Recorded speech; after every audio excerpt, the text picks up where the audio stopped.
Aku sudah muncul di monitornya, Dek. Iya, sudah Ya, Pak. Pak. Ya, Pak, Oke, udah. baik. Bismillahirrahmanirrahim. Assalamualaikum warahmatullahi wabarakatuh. Waalaikumsalam warahmatullahi wabarakatuh. Jadi hari ini kita memasuki pertemuan keempat tadi ya, yaitu bab 4. Kita akan membahas tentang EBI atau Ejaan Bahasa Indonesia sama dengan pekan lalu, tapi pekan lalu itu bab 3 mengenai pemakaian huruf atau huruf kapital deh ya. Kalau sekarang itu penulisan kata.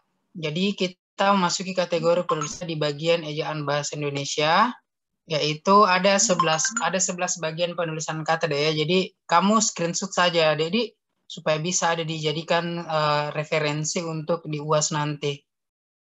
Jadi kata dasar.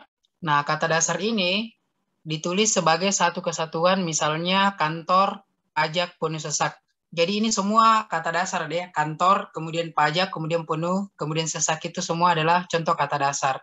Saya pergi ke sekolah, saya pergi sekolah, itu semua kata dasar. Kemudian kata ke itu adalah kata bantu, kemudian buku itu sangat tebal, buku itu sangat tebal. Jadi ini semua kata dasar.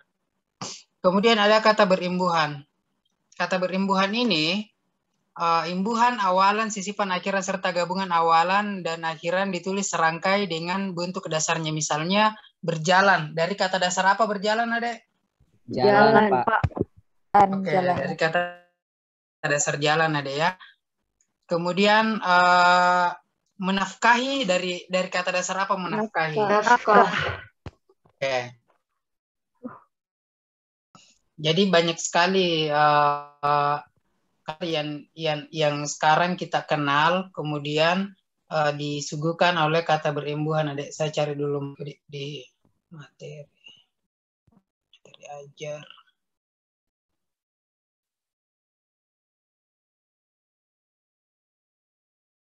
Kemudian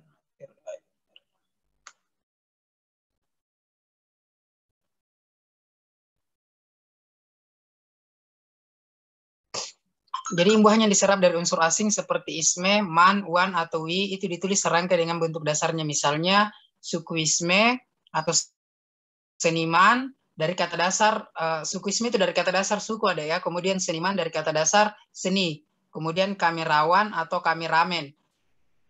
Ya, mana lebih populer kamu dengarkan, kameramen atau kamerawan? Kameramen. Ya, padahal itu yang betul adalah kamerawan ada ya. Tapi karena lebih populernya kameramen, ya sudah lebih sering digunakan kata kameramen. Jadi walaupun perempuan yang memegang kamera dikatakan kameramen, padahal kan harusnya kamerawati ya.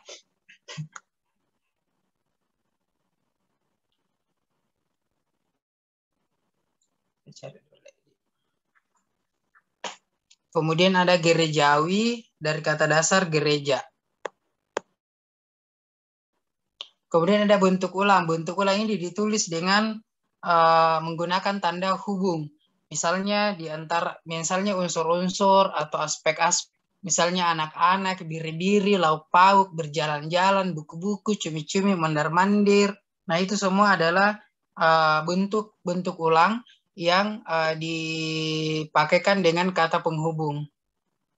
Kemudian bagian D ada gabungan kata. Unsur gabungan kata yang lazim disebut kata majemuk atau satu kata, dua kata dengan makna yang sama deh ya, atau ditulis terpisah. Misalnya duta besar. Duta besar itu kan itu maknanya satu ya. Kemudian model linear itu juga maknanya satu. Kemudian kambing hitam itu maknanya juga satu.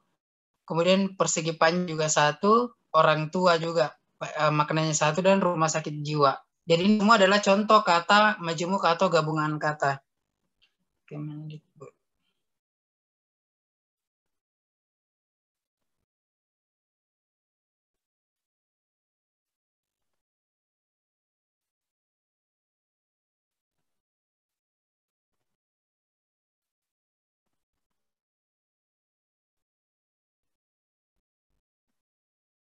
Saya cari dulu materi gue jadi.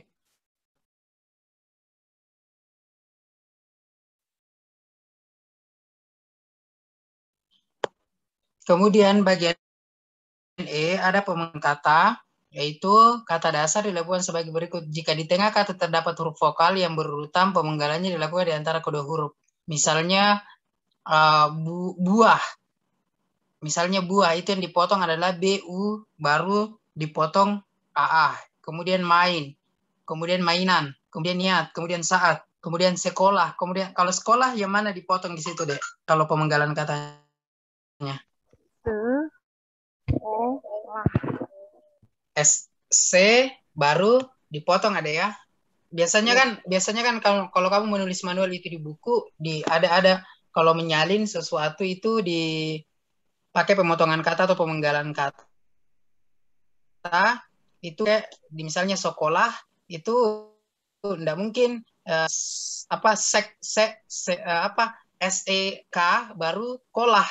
Itu salah deh. Jadi yang betul adalah baru kolah atau sekolah.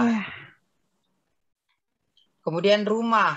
Nah, rumah juga demikian. RU, kemudian mah. Bukan rumah, ya. Kemudian ada kata depan. Oke, pemenggalan kata dulu. Jadi pemenggalan kata ini misalnya huruf difton I, O, E, dan dipenggal misalnya pandai. Nah, pandai ini ya yang dipotong di mana pandai? Coba, siapa yang bisa berikan satu contoh pandai? Dipotong di mana? Pandai gitu nggak Pak? Pandai, oke, betul. Ya, betul. Kalau aula? Gitu nggak sih Pak? Oke. Saudara? Saudara. Oke. Kalau survei? Survei. Kalau amboy? Amboy. Oke. Jadi seperti itu caranya pemenggalan kata. Jadi kemudian catatan lagi kita masuk di kenapa cepat sekali ke partikel ini. Kata depan. Kata depan kata seperti di, ke, dan dari ditulis terpisah dari kata yang mengikutinya. Misalnya kalau menunjukkan kata tempat itu dipisah deh. Misalnya di sekolah itu tidak disambung di spasi sekolah, di spasi rumah, di spasi kantor. Jadi harus memang dipisah karena menunjukkan kata tempat. Jadi kalau menunjukkan kata tempat itu dipisah deh. Misalnya saya pergi ke sekolah, saya pergi ke spasi sekolah. Kemudian misalnya di mana itu kan menunjukkan kata tempat ya. Di atas, di bawah, di sana, di sini itu menunjukkan semua kata tempat. Jadi di spasi semua kata di, kemudian spasi, kemudian di mana, di bawah, di atas, di bawah, atau di sana, di sini. Kemudian kan itu disimpan di dalam lemari. Kemudian kata di dalam juga menunjukkan kata tempat. Karena kata dalam itu menunjukkan tempat, misalnya dalam lemari, di spasi dalam ya. Kemudian dia ikut terjun ke tengah kancah perjuangan. Jadi ke tengah juga menunjukkan kata tempat ada ya. Jadi harus di spasi. Kemudian mari kita berangkat ke kantor. Mari kita berangkat ke kantor. Jadi spasi ke spasi kantor. Saya pergi ke sana mencari. Ia berasal dari Pulau Penyengat. Cincin itu berasal dari emas. Nah, yang mana kata-kata yang tidak di spasi, misalnya kata apa deh? Yang menggunakan kata di atau ke. Coba berikan saya satu sampel atau satu contoh kata yang tidak dispasi. Kata di atau ke atau dari.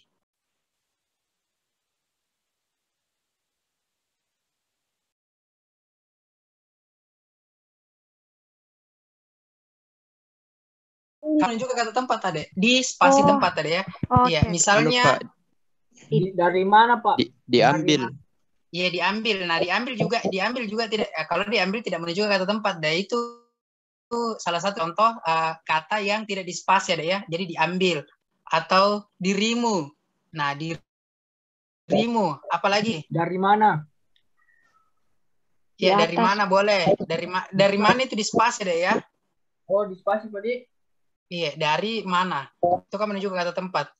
Apalagi? Kalau di atas, Pak. Di atas juga menunjukkan juga kata tempat. Di atas kan menunjukkan kata tempat. Kalau di situ. Ya, Diikat. diikat. Nah, diikat itu tanpa spasi. Jadi itu diikat tidak menunjukkan kata tempat, jadi tidak pakai spasi, diikat. Atau apa tadi yang cewek yang bilang? Ditipu. Nah, ditipu juga tidak memakai kata, tidak menunjukkan kata tempat. Jadi bisa tanpa menggunakan kata tempat itu. Intinya tidak menggunakan kata tempat itu bisa tidak dispasi deh ya. Oke, Pak. Jadi yang menunjukkan kata tempat itu harus di spasi. Kemudian kata di mana dia sekarang. Nah, ini kan menunjukkan kata di mana dia sekarang, berarti di mana itu menunjukkan kata tempat. Kan itu disimpan di dalam lemari. Nah, disimpan ini kan kata disimpan dengan di dalam